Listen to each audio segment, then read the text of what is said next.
Bonjour à tous, c'est Seb et j'avais une petite annonce à vous faire. Vous avez envie de découvrir les meilleures courses et les meilleurs trails sur Trail Run Advisor? Consultez des avis et des photos de coureurs comme vous. Évaluez la beauté des parcours, la qualité de l'organisation ainsi que le niveau de difficulté. Partagez votre expérience et aidez les autres coureurs à choisir leurs prochaines aventures. Trail Run Advisor, c'est le compagnon indispensable pour les passionnés de course à pied. Visitez sans plus attendre trailrunadvisor.com. Je vous laisse sans plus attendre reprendre l'écoute de votre épisode du podcast À côté de mes pompes. Bonjour les runners, bonjour les sportifs, bonjour au petit monde de la course à pied, c'est Seb et c'est avec un grand plaisir que je vous retrouve pour un nouvel épisode du podcast À côté de mes pompes, numéro 258, et il s'agit d'une capsule L'œil du coach enregistrée avec Bruno. Et aujourd'hui, nous essayerons de répondre à la question posée par Cyril sur cette technique d'entraînement, sur cette séance fréquemment utilisée, à savoir la séance pyramidale. À travers cette séance, que moi j'aime appeler à l'égyptienne, Bruno nous rappellera comment elle se structure et quelles sont les variations d'intensité qui vont la composer. En effet, ça monte, ça descend et ça ressemble à une pyramide, mais que se cache-t-il derrière ? Bruno vous détaillera cette organisation avec un échauffement, un cœur de séance en pyramide et un retour au calme, cette séance étant à la fois riche, ludique, sur le plan psychologique, mais également physiologique. À travers cette capsule, je vous partagerai mon ressenti parce qu'il s'agit d'une de mes séances préférées, ce qui me permet d'améliorer cette connaissance des allures, cette bibliothèque de ressentis qui sont des éléments essentiels pour le jour d'une course à venir. Nous vous invitons donc à tester cette séance pyramidale, à nous partager vos expériences. Je remercie bien évidemment Bruno pour son intervention d'expert sur cette capsule, mais également Cyril pour avoir posé cette question. Je vous laisse sans plus attendre déguster cette nouvelle capsule. La séance pyramidale dans votre plan d'entraînement, c'est le nouvel épisode du podcast À côté de mes pompes pour lequel je vous souhaite une très belle écoute. Bonjour Bruno, on se retrouve pour une petite capsule L'œil du coach avec une question, celle de Cyril, en lien avec cette fameuse séance pyramidale qui est une séance que j'affectionne. Je l'appelle même moi la séance à l'égyptienne. Bruno, comment vas-tu et qu'est-ce que tu peux nous dire sur cette séance pyramidale ? Salut Seb, écoute, comme d'habitude, ravi de retrouver nos auditeurs et cette capsule pour parler de sujets qui sont toujours passionnants, notamment cette séance pyramidale, où il y a pas mal de choses à dire, je l'avoue. Alors oui, séance pyramide, parce que ça ressemble à une pyramide. Une pyramide, c'est pointu, ça. La séance pyramidale, elle est pointue, non pas parce que elle est très précise, mais parce que la construction de cette séance fait que ça ressemble à une pyramide. Voilà pourquoi on appelle ça pyramidale. Donc ça monte et ça descend. Il y a une pointe, il y a un chapeau, il y a un sommet. Voilà, c'est pas une séance de côte descente, mais c'est une séance qui monte et qui descend. Même si on la réalise le plus souvent sur du plat. Comment elle peut s'organiser ? Est-ce qu'elle prend la même organisation qu'une séance de fractionné avec un échauffement, un cœur de séance où là on va retrouver la pyramide et pour conclure un petit retour au calme, c'est exactement comme une séance de fractionné. Exactement, c'est la même chose, il y a pas de différence. C'est le corps de la séance en lui-même qui est différent, mais la séance, l'organisation globale de la séance est exactement la même avec les trois fameux temps, l'échauffement, le corps de la séance et le retour au calme, la récupération. En tant qu'enseignant, Bruno, quel serait l'objectif que tu donnerais à cette séance ? Puisque comme on le sait tous les deux, il n'y a pas de séance sans objectif. Exactement. Pour moi, l'objectif, c'est vraiment de s'adapter. C'est-à-dire que c'est une séance avec des variations d'allure, donc il va falloir s'adapter. Ce qui fait la richesse de cette séance, c'est qu'au lieu de proposer des répétitions qui soient toujours les mêmes, on va proposer des durées ou des distances qui sont différentes, ce qui va nécessiter de s'adapter. Et ça va dans le sens de ce principe que j'aime bien de la variété de l'entraînement. Donc déjà, c'est une séance qui change, donc c'est sympa. Pour faire simple, de se taper toutes les semaines un 10 x 400 ou un 20 x 30-30, on va mettre une séance avec donc cette forme de fractionner un peu différente. Donc déjà de la variété, donc c'est ludique, c'est sympa, ça change. Variété sur le plan psychologique, mais aussi cette variété, elle a un intérêt, je dirais presque le plus important, c'est la variété sur le plan physiologique. Les sollicitations qu'on va faire subir à notre organisme sont différentes de celles de d'habitude, et donc le corps, comme toujours, va s'adapter. Donc voilà, ça c'est l'objectif numéro 1, s'adapter grâce ou à cause, mais plutôt grâce à la variété de la séance et de la variété des allures. Alors on peut trouver différentes formes de pyramide. Je vois celle la plus classique où on va monter soit en distance, soit en nombre de minutes, 2, 3, 4 minutes, redescendre à 3 et finir à 2. Mais on peut avoir des pyramides qui sont spécifiquement montantes et des pyramides sur un cœur de séance qui sera spécifiquement descendante.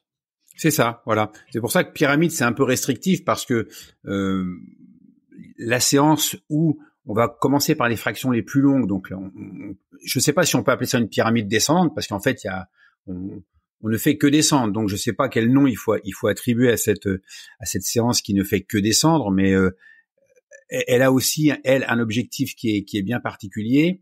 Donc séance pyramidale, oui. Après, voyons ce qu'il faut y mettre derrière, mais une séance qui démarre avec des fractions importantes et qui finit par des fractions plus courtes, c'est pas forcément une pyramide, mais moi je la mets dans ce même type de séance avec des distances et des durées qui sont variées. Qu'est-ce qui peut varier également sur ce cœur de séance? Est-ce qu'on peut ajuster la vitesse, c'est-à-dire partir avec des fractions courtes mais à haute vitesse et des fractions plus longues où la vitesse va s'atténuer un petit peu? Comment tu peux mixer là encore pour apporter de la variété, un côté ludique dans les séances?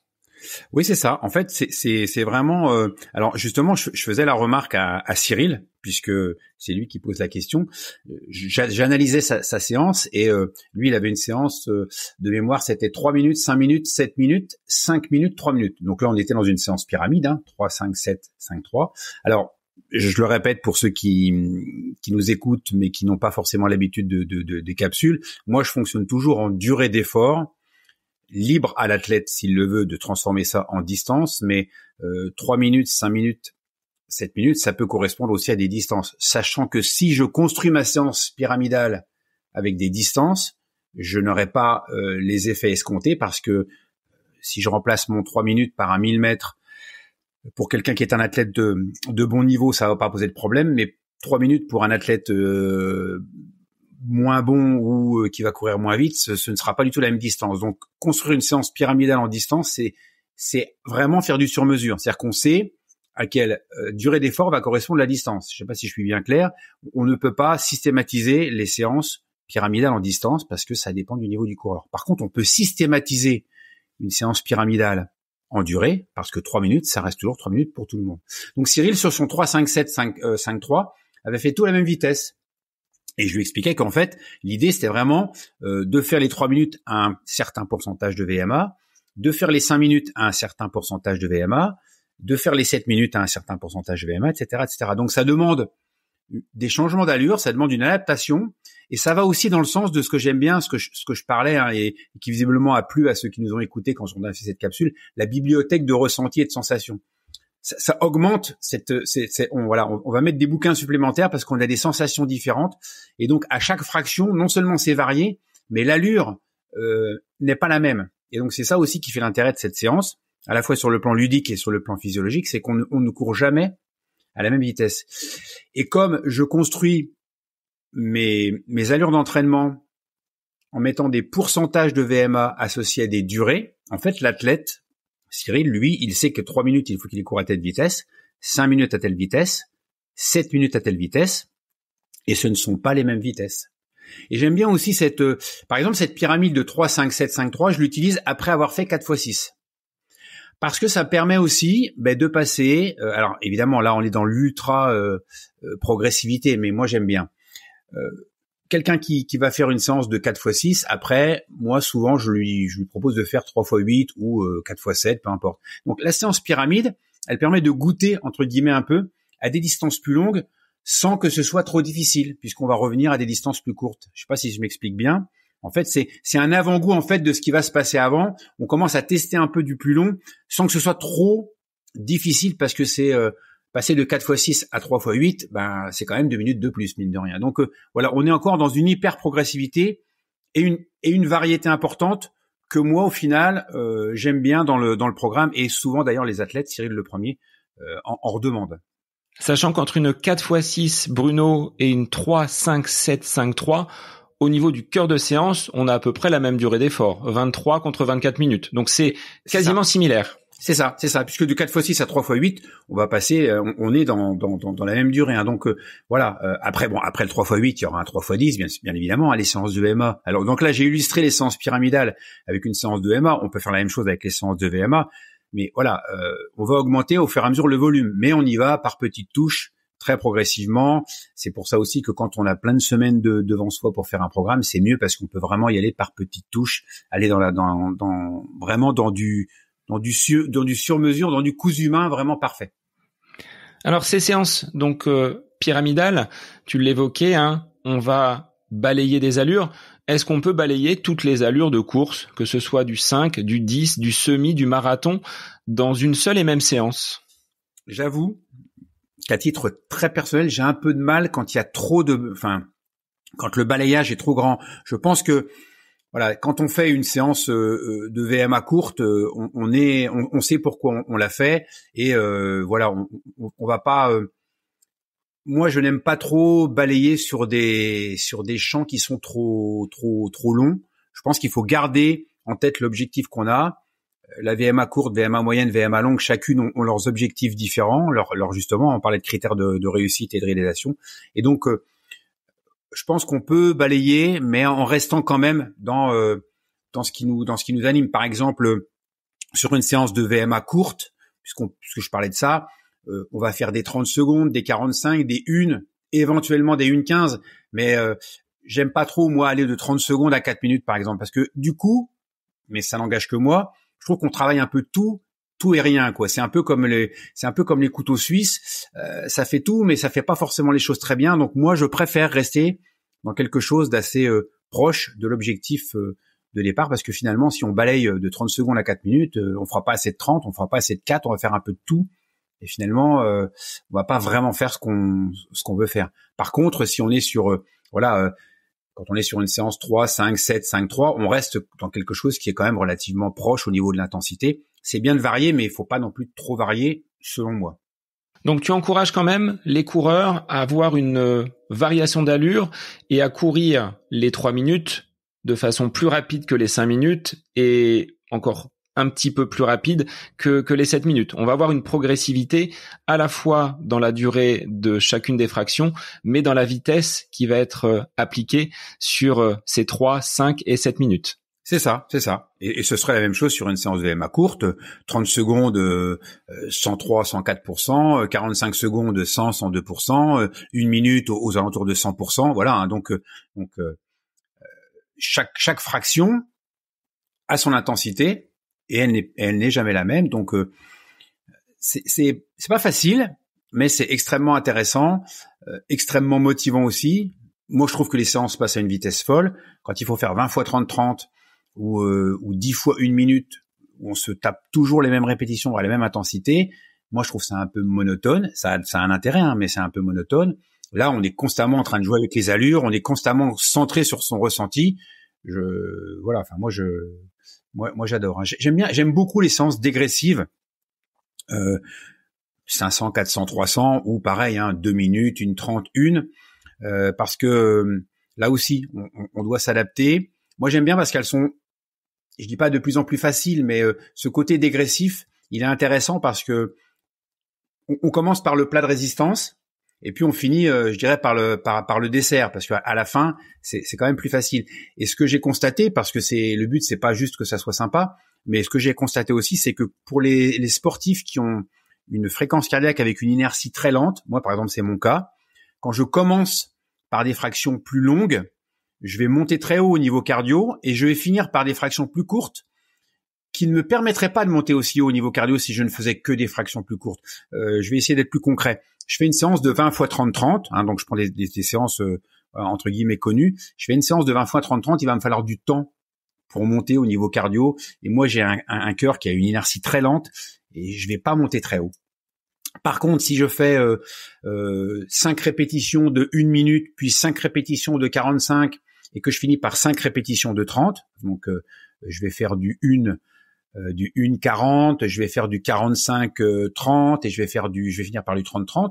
Ben, ce 30-30 qui a du mal à me faire monter au niveau cardio si je ne fais que ça, en fin de séance, après avoir fait les répétitions de 1 et les répétitions de 45, eh ben, je suis comme le poisson rouge en dehors du bocal. Ça me fait vraiment travailler. Et ça, c'est quelque chose que j'ai découvert et qui me semble hyper intéressant dans le but ultime qu'on a quand on fait une séance de VMA, c'est d'améliorer la consommation maximale d'oxygène. Il faut pas oublier que c'est ça qu'on vise quand même. Donc, ces séances dégressives, donc c'est pas de la pyramide, mais ça y ressemble un peu quand même, elles ont aussi beaucoup d'intérêt sur le plan purement physiologique et sur l'efficacité de l'entraînement. Ces séances, elles apportent en plus, tu l'as dit, hein, une connaissance de soi qui est importante, parce que quand on part pour 3 minutes, comme tu l'as dit, 5 minutes, 7 minutes, on redescend à 5, on redescend à 3, ben, il faut que les vitesses, elles soient équivalentes sur le premier 3 minutes, comme sur le dernier. Et en termes de maîtrise d'allure et cette bibliothèque des sensations dont tu parlais tout à l'heure, c'est important de pouvoir avoir, on va dire, la constance du début jusqu'à la fin de la séance. Et c'est pas si facile que ça quand on réalise ces séances pour la première fois. Exactement. C'est pas si facile que ça. Et ça oblige, entre guillemets, mais c'est le but, hein, ça oblige l'athlète à être centré sur lui. Hein. On dit toujours que si on veut réaliser un exercice, on doit mettre en place les conditions pour contraindre un peu celui qui fait la tâche à la réaliser. Donc là, c'est un peu ce qu'on fait avec ces séances pyramidales. On oblige, on contraint. En fait, le sportif, il n'a pas tellement le choix. Donc, il va être obligé de s'adapter. Il va être obligé d'être attentif à ses sensations. C'est pas la montre qu'il pilote. C'est pas une allure qu'on lui dit de faire. C'est lui qui est centré sur ses sensations. Et du coup, c'est hyper intéressant. Alors, on pourrait dire, mais être centré sur ses sensations, c'est quoi le but final? Ben, c'est qu'en fait, si on alimente cette bibliothèque de sensations, le jour J, parce que c'est ça le but du jeu. Le but du jeu, comme quand on fait une interrogation à nos élèves et qu'on fait un contrôle, le but c'est qu'ils soient bons le jour de l'examen. Ben là, le jour de l'examen, c'est la compétition. Donc ce qu'on veut, nous, c'est que cette bibliothèque de sensations et de ressentis serve aux sportifs, aux coureurs, le jour J pour que il soit exacerbé au niveau de ce qu'il ressent et qu'il puisse ajuster sa vitesse pour ne pas tomber dans le piège de partir trop vite, de suivre un camarade qui a pas le même niveau et de tomber dans le piège de la course qui est loupée parce qu'on l'a mal géré. Donc c'est ça en fait le but ultime. Hein. C'est à ça que ça sert toutes ces sensations. Hein. C'est le jour J en fait. Et je trouve, Bruno, que ces séances pyramidales, elles ont un intérêt, comme tu l'as dit, en course, mais également sur la stratégie de course. Quand tu te retrouves sur un 10 km ou un semi, que tu dois naviguer de groupe en groupe ou de recoller à un groupe qui est devant, on va augmenter l'allure, on va réduire un petit peu la vitesse pour récupérer un petit peu, on repart ensuite sur une allure un petit peu plus rapide, on redescend et ça se rapproche de conditions de course, un peu comme dans un peloton en cyclisme, c'est encore plus vrai, mais en course à pied, on peut avoir également des profils de course qui nous obligent à parfois faire l'effort, à vouloir rattraper quelqu'un qui est devant pour combler un trou, et je trouve que c'est un bon moyen par ces pyramidales de travailler également ces allures de course. Exactement. Je me souviens que quand j'avais préparé un sportif, un marathonien de haut niveau, donc qui avait obtenu sa sélection dans un grand championnat, et j'avais mis en place une préparation particulière sur les séances spécifiques parce qu'on se disait ça va partir très vite, c'est un championnat international, donc ça va partir comme des balles. Dans un championnat international, il n'y a pas beaucoup de coureurs, ils sont pas des milliers, donc si vous partez pas plus ou moins dans le peloton, bah vous vous retrouvez derrière, et là du coup c'est quelque chose qui est très compliqué à gérer. Surtout qu'on a quand même affaire à des athlètes de haut niveau. Hein, un marathon d'un championnat, ils sont 30, ils sont 40, ils sont 50, ils sont pas nombreux. Donc j'avais mis en place des séances spécifiques où je demandais aux coureurs de partir vite, puis de ralentir. En fait, l'idée c'était de reproduire un peu ce schéma de course où dans tous les cas on savait il allait falloir rompre avec la stratégie habituelle de régularité, parce que là sur un championnat, il n'y a pas d'autre moyen pour rester entre guillemets dans le coup, même si on part pas vite, que de être capable d'absorber un départ rapide. Et donc c'est ça, hein, c'était typiquement ça, un départ de séance rapide, puis des allures plus lentes pour s'habituer à cette variation d'allure qui est pas forcément la stratégie la plus efficace en termes de chrono, mais dans un championnat ou dans une course où voilà, on va, comme tu le décrivais, on va avoir besoin de ces ressources-là pour varier la vitesse. Alors sur un plan psychologique, moi je t'avouerai que quand on bascule au sommet de la pyramide, j'ai comme un regain d'énergie parce que je me dis j'ai fait le plus dur, je suis arrivé sur les fractions les plus longues et derrière ça va être dégressif. Et bien souvent, j'ai des fractions sur la descente de cette pyramide qui vont être un tout petit peu plus rapides, comme si le mental prenait le pas sur les gambettes et j'arrive à être bien plus à l'aise sur la deuxième moitié de la séance que sur le démarrage où on tâtonne un petit peu parce qu'on ne sait pas trop parfois à quoi s'attendre. Mais psychologiquement, c'est bien plus simple une fois que j'ai passé le sommet et ces fractions les plus longues finalement. C'est ça. Et c'est là qu'on se rend compte, très concrètement. Je veux dire, là, on ne peut, force est de constater, comme dirait l'autre, que le mental joue quand même un rôle très très important, voilà, parce que comment se fait-il qu'on retrouve ce regain d'énergie? Ben parce que voilà, c'est la force du cerveau et voilà, et on peut jouer sur tout ça. Moi, il y a une séance, je peux proposer la même séance avec les mêmes fractions et le même nombre de répétitions et que la séance soit pour l'une facile et pour l'autre difficile. Je m'explique. Par exemple, on va faire une séance dégressive. Voilà, partons sur des 500, des 400 et des 300. Comme ça parle à tout le monde. Ou 400, 300, 200, peu importe. Qu'on va répéter 5 fois, par exemple.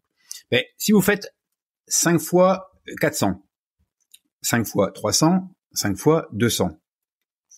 5 fois 400, c'est le plat de résistance. 5 fois 300, ça va. 5 fois 200, je veux pas dire que c'est facile, mais comme tu le disais, psychologiquement.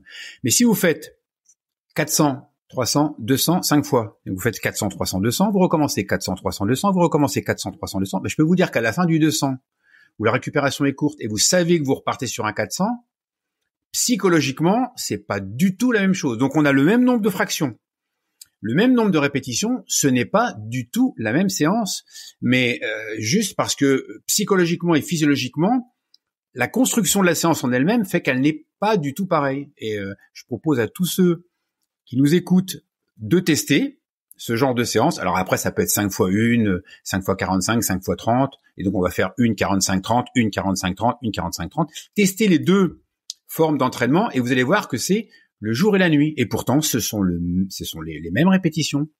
Et ce sont les mêmes fractions. La séance, elle est identique, je dirais, dans son contenu. Donc d'ailleurs, on pourrait même aussi proposer à nos auditeurs de tester, puis de nous raconter. Mais donc on peut en fait jouer sur plein de petites variables comme ça et s'apercevoir que le physique, mais surtout le mental, joue un rôle très important dans ces séances-là. Et là encore, hein, l'intérêt, c'est que le jour J, le mental, on l'ait un peu éprouvé et qu'on puisse bénéficier de ressources psychologiques les plus élevées possibles pour affronter la compétition. Dans ce type de séance, Bruno, comment tu intègres la partie récupération, qui, on l'a déjà dit, est une forme importante de réussite pour les séances. Sur ces séances pyramidales, comment elles s'organisent, comment tu la mets en place ? Alors j'ai l'habitude, mais les sportifs qui suivent mes plans le savent et ont aussi cette habitude de plutôt pincer les récupérations. Alors non pas parce que je suis quelqu'un de vicieux et que je veux torturer les sportifs ou les coureurs que j'accompagne, mais parce que je pense que c'est ce qui permet d'atteindre l'objectif de la séance. Quand les récupérations sont courtes dans des séances de VMA, c'est ce qui va permettre de solliciter la consommation d'oxygène. Quand les séances sont courtes sur les séances de VMA, on va éviter des allures trop rapides et donc de changer de registre. Donc alors c'est un peu compliqué à mettre en place, mais maintenant avec des outils comme Nolio, on arrive facilement à programmer les séances sur les montres. Donc ça évite de perdre un temps fou dans la programmation, mais on peut prendre un exemple d'une séance de VMA. Sur des 30 secondes, je vais proposer 30 secondes de récupération. Sur des 45, je vais proposer 30 secondes de récupération. Sur des 1, je vais proposer 45 secondes de récupération. Voilà, donc la récupération est souvent inférieure à la durée de l'effort. Et moi, pour revenir sur ce que je disais tout à l'heure, comme j'ai une inertie très lente, moi je fais très simple. Quand je fais une séance pour moi, que je m'applique, je fais une récup 30, 45 récup 30 et 30 récup 30. Que dans le une récup 30 que je vais faire en début, je veux vraiment brusquer un peu mon système cardiovasculaire qui a quand même tendance à être un peu pépère, un peu lent. Et donc du coup, quand vous faites 5 répétitions de une récup 30, je peux vous dire qu'au niveau cardiovasculaire, ça vous met vraiment à les bonnes dispositions. Donc le 45-30 derrière, il est dur, mais ça va. Et alors le 30-30, ça passe comme une lettre à la poste, quoi. C'est vraiment le dessert. Voilà. Donc j'espère que j'ai répondu à ta question. Donc des durées de récupération qui vont être variables en fonction de la durée de l'effort. Sur des séances de MA, c'est un peu différent. La récupération a entre guillemets un peu moins d'importance. Donc là, globalement, pour faire simple, sur du 3, 5, 7, 3, 1, on va récupérer la moitié du temps. Voilà, donc ça va être 3 récup 1, 30.